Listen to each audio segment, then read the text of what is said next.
I swear Ryan Kaufman has a direct line to my brain, because this one just really tickles my fancy. I have never seen this thing before, and now I've already done an off-road buggy, but you know what I've not done? A proper V8 7-liter behemoth type off-road thing. This is a Hellcat powered it. Oh boy, I'm gonna try to do it with yeah, you know what, yeah, I will use the supercharger mod. Now, do we go with a modern body and try to make it work, or do we go way back and try to make one of these work? I think we're gonna go with a more modern body and strip it back a bit. Oh, actually, you know what, this could work. Yeah, okay. And we're not gonna make it small, we are gonna make quite a large one. The heck is this thing? The hell? That looks considerably weirder here, but I think it's because it's like low slung. So low slung that even they themselves have a clipping through with the tire. Great. So this is gonna be a fiberglass body. This is gonna be probably a ladder, probably made of steel, front longitudinal. And even though I do want to go a solid axle, we're gonna go a double wishbone and another double wishbone. And to keep that price down, this doesn't particularly matter too much. We're gonna drop the quality just a smidge. I also do want this to be incredibly affordable. We're gonna go a 90-degree V8 made out of aluminium, and it's going to be quite big. Oh, okay. So if we're going 4x4, it can't be that big, huh? We are gonna try to make it fairly square though, I reckon, somewhere around 83 and 90. 4.2 liter? That's not big enough. They just don't like how high it is, huh?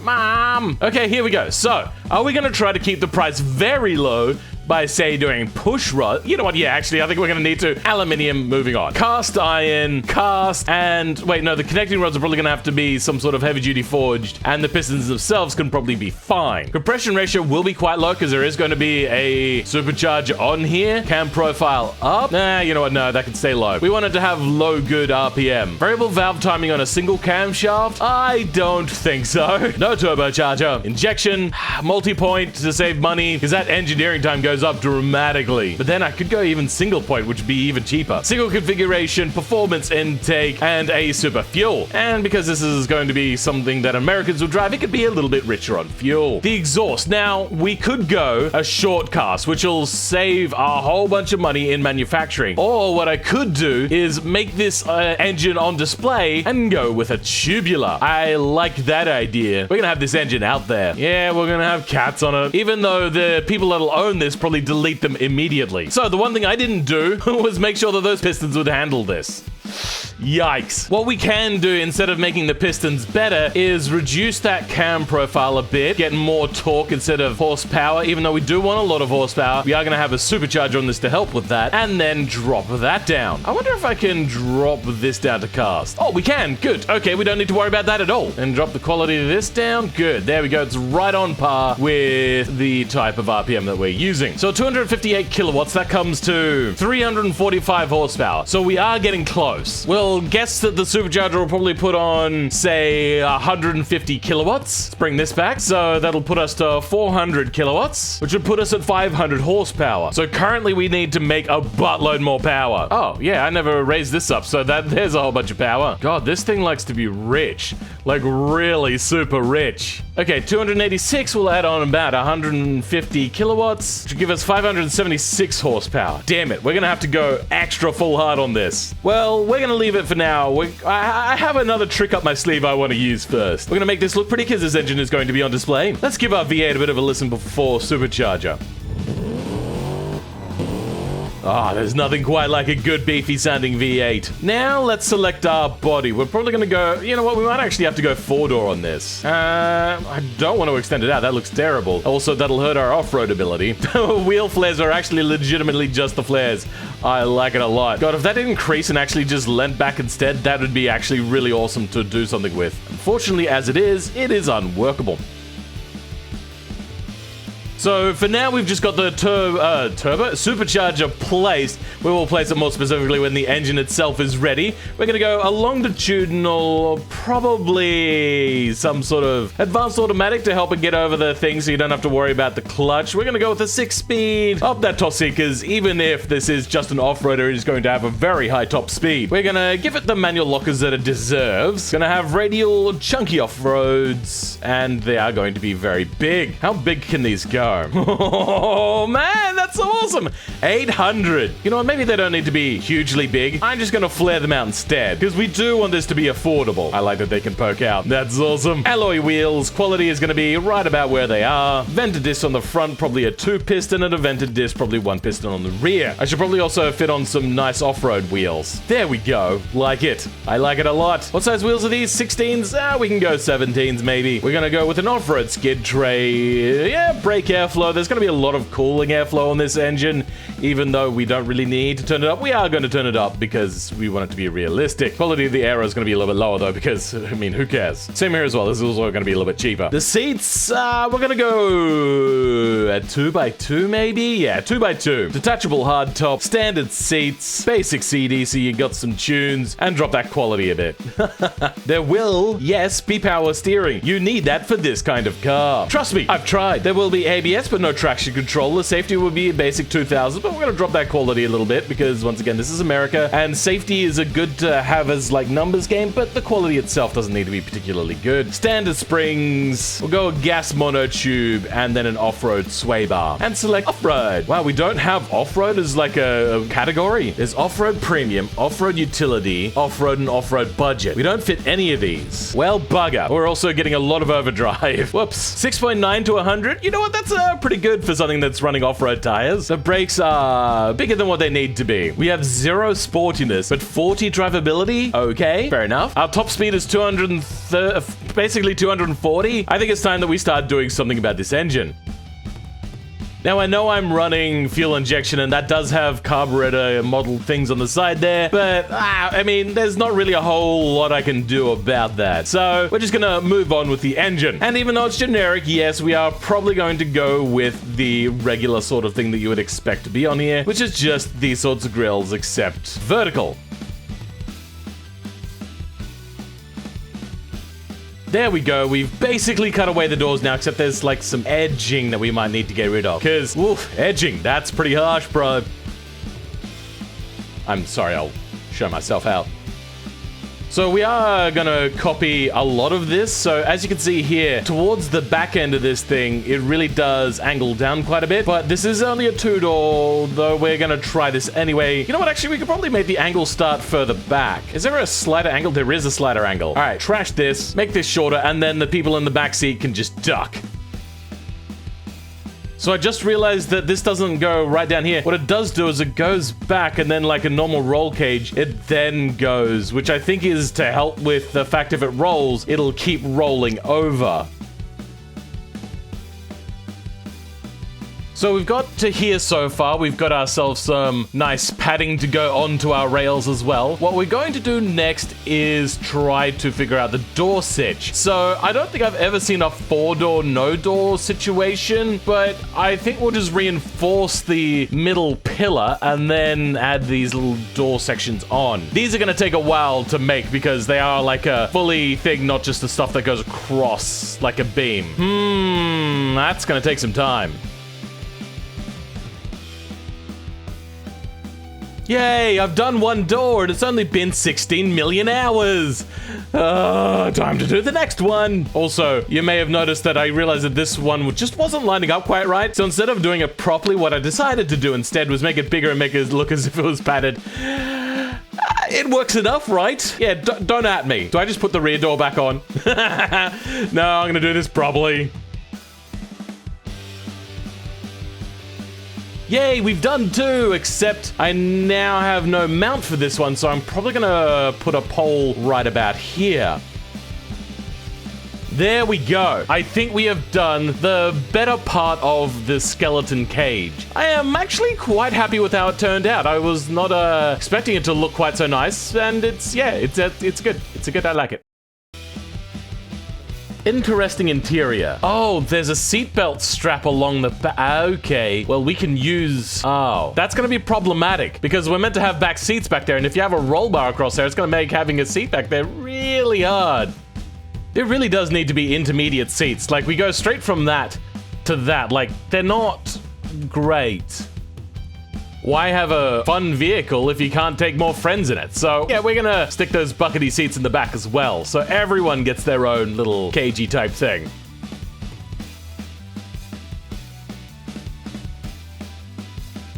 So this one is going to be part of the Mueller brand. And boy, this thing is starting to look really crazy, and I kind of really am digging it quite a lot. There we go. It's called the Mueller Dwayne. Because the Rock? That was actually really bad. I hate that one. All right.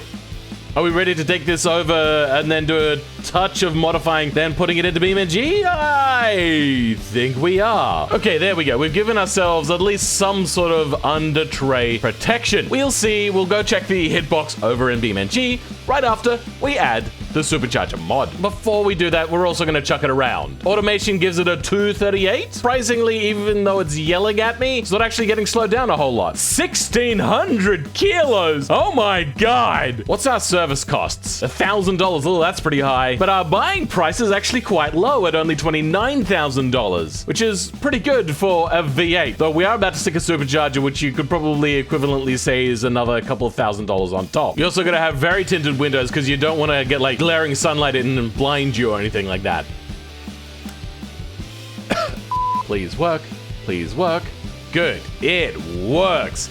Now, let's do the final little touch and see if I've still got the touch. Supercharger and a brand new nitrous oxide injection. Oh, please to God, tell me this works. Second gear, hell no. First gear, 1200 RPM sounds good to me. Tire pressures, we could probably drop them a lot because we are going to be trying to go over things. Even if we are going to want to go up rocks, so we probably want a larger diameter. I don't actually know how this works. I'm just going to guess lower tire pressure for higher grip. And we're going to up that ratio to a 1.6, apply, and then we're going to bring up to see how much power we're generating now.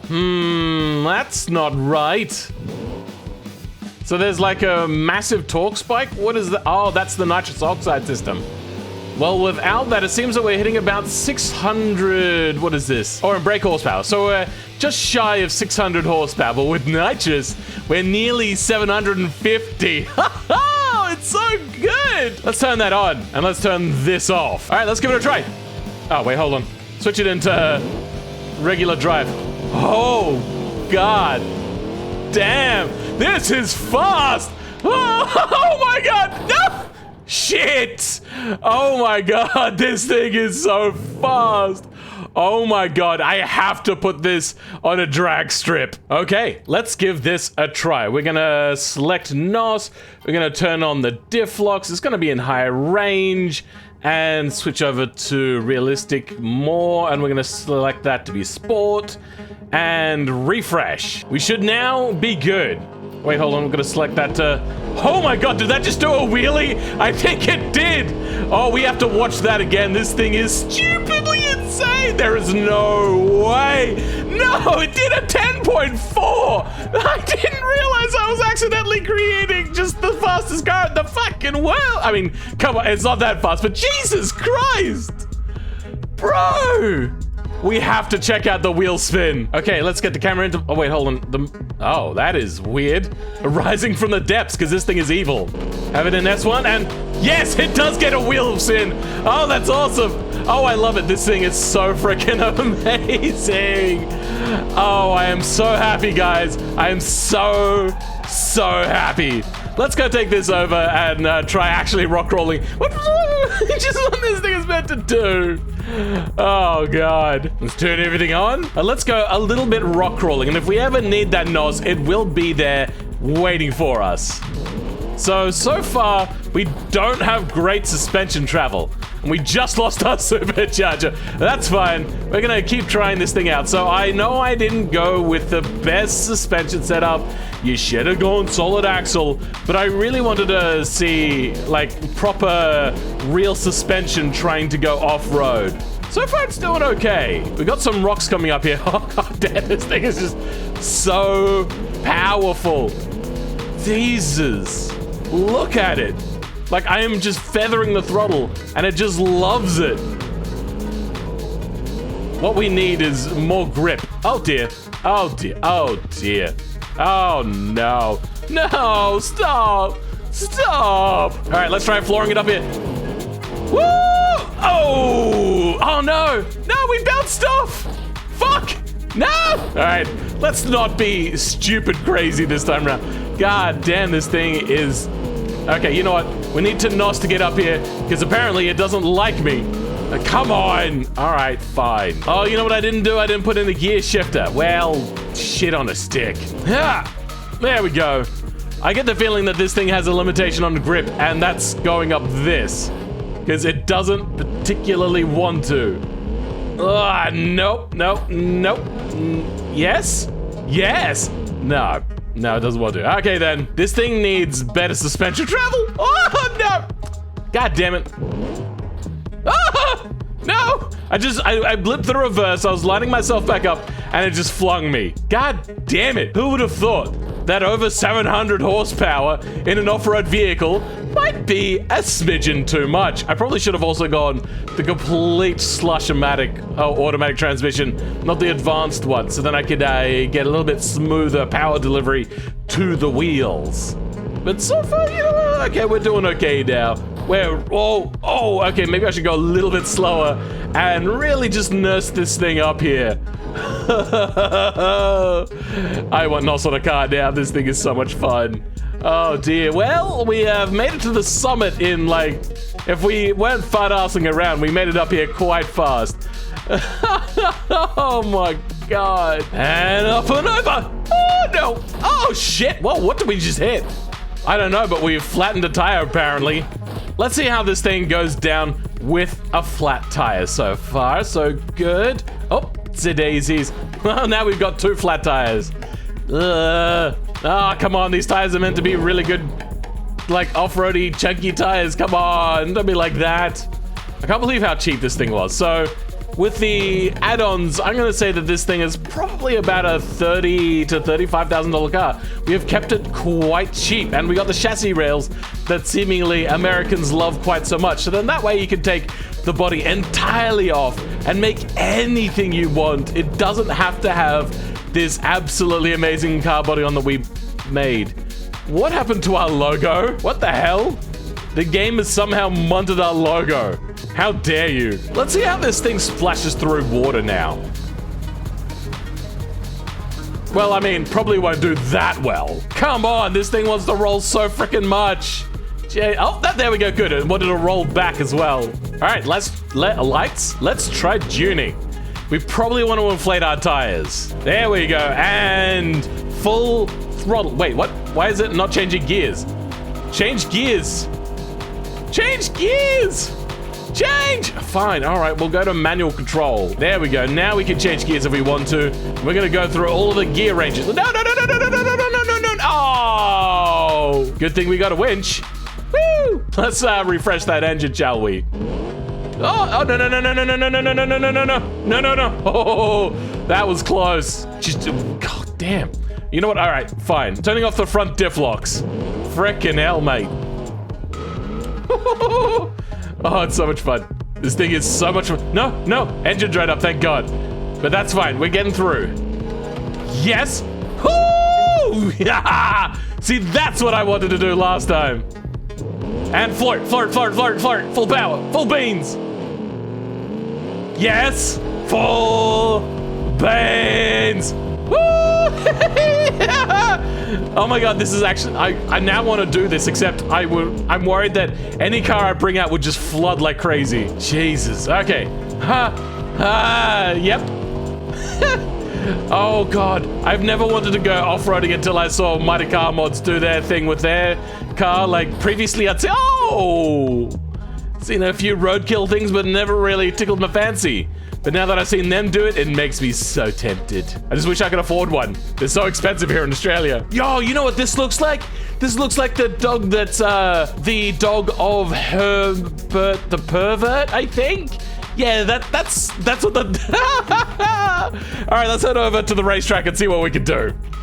As it rises from the depths, this is the demon. I kind of want to change it to the demon now because it keeps doing that. You know what? Yeah, I think we're going to change it from Dwayne to demon. Jesus Christ. All right, let's give this a try. We're going to switch this over to sports transmission and floor. Wait, hold on. Why is nitrous not on? It's like the kid in the class that hasn't done what they're meant to do.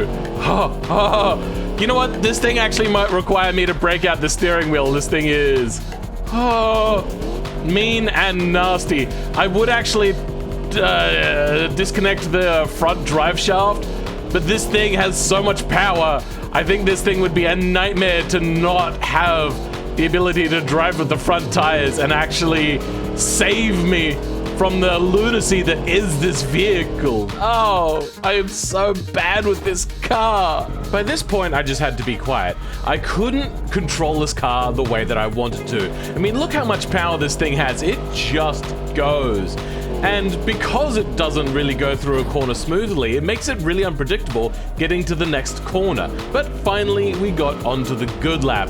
And braking was generally a little bit earlier, but then your corner was so messy that you didn't know how to do the next corner. Now check this corner out. This is just an example of how much power this absolute monster has. It is such a nightmare to go through, and it only gets worse because then you have to guesstimate how early you should actually brake going into the next corner. It's just a huge befuddlement, and also being such a wallowy car going a little bit off track was quite common. It made it really tricky, and then you just wait to go straight and you squirt that nitrous into the engine all the way down to the next braking zone. Now then I was braking full hard, but this thing is just so bad. And then yes, once again, you go straight and you squeeze that accelerator.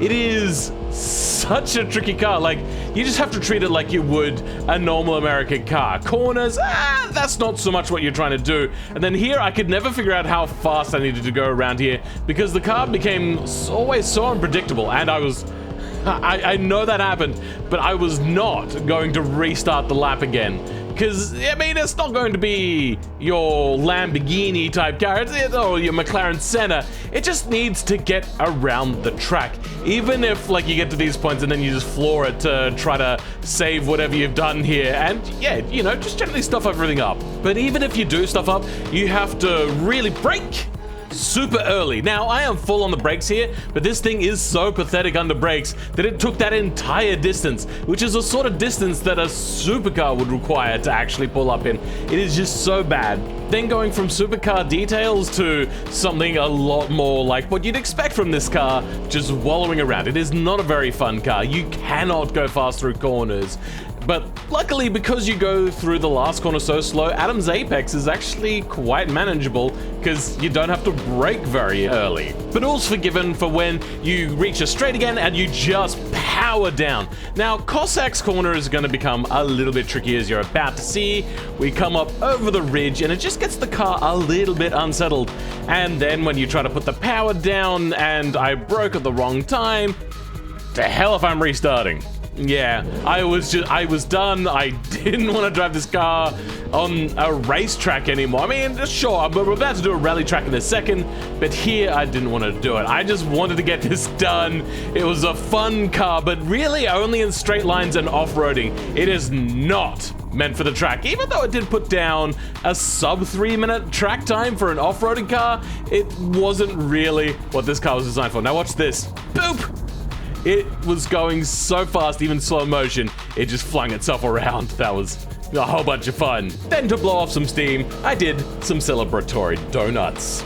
Now it's time for the fill score. Starting with the weekend categories, the Staling is wild with his roll cage sticking out all over the place. It may not be practical, but that's a different category. It gets an 8 out of 10. The acceleration is 10. That's it. That's all. It's just a 10. Handling, on the other hand, is abysmal. Off-roading is where it's really at, so it gets a 0 for one and probably around a 9 for another. So it averages out somewhere around a 5 out of 10 for handling. The fun factor is huge if you're going off-road. There's not much to parallel this thing, except for maybe the Hummer, but that thing has a less power to rate ratio than this absolute behemoth. And it's even more fun, especially if you find yourself tuning. It gets a 10. The cool factor is also quite high. With that protruding supercharger, it's probably going to find its way onto a kid's wall at some point. It deserves its 10 out of 10 here. Trackability is low here. Whether it's on the bitumen or gravel, it's hard to control. It gets a 3 out of 10. For a total weekend score of 46, which is really high for a 4-door vehicle, if you can call those things doors. But let's move on to the daily categories with Features. It's got the usual with the ability to control your automatic, the range selectors, the diff locks, and a passable radio. It gets a 6 out of 10. The comfort is not great. Sure, it's soft, but it wallows and throws you around a lot inside. It gets a 4 out of 10. The quality is going to be problematic here. The interior is at the mercy of the weather and sunlight. Whilst that engine is going to be under a lot of stress, it gets a 5. Now, as for that practicality, you can go off-road a lot. But what about everywhere else you go? You'd better not keep your valuables or shopping in here. It gets a 4. The value is quite good, costing so little, and the fact that the resale will stay quite high on a vehicle like this, it gets a 7 out of 10. The ongoing costs for a vehicle like this are not going to be pretty. Add to that the fuel usage along with having to refill that NOS, and those big tires you're going to shred, and why wouldn't you? This begs to be driven hard. It gets a 3 out of 10. Giving it a total daily score of 22, which isn't bad. But when you add them all up for a total fill score, it gets a 68, making it third on this list. So I suppose it'd be not out of the realm of possibility for me to actually say that this is worth looking at. Well guys, I hope you enjoyed today's video. I really did, and I enjoyed this car. I will be doing a tutorial which is actually quite simple on the NOS. I was just trying to get it to work, see if it worked, and I'll do it another time. But I hope you guys enjoyed. Please subscribe, and please check out this ongoing kind of battle me and Twin Turbos have going on. For now, I'll catch you next time. Goodbye.